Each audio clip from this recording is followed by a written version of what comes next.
চোখ বন্ধ করে তোমার দিকে যখন তাকাই,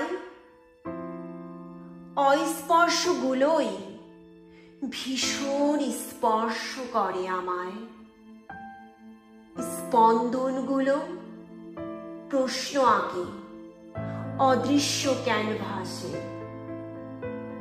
যে সুখে কান্না নেই, সে সুখের মূল্য কোথায়? গলিতে বরাবরই তাল গোল পাকিয়ে যায় বলে আমি বিভোর হয়ে শুধু কবিতা খুঁজি। আমি বিভোর হয়ে শুধু কবিতা খুঁজি।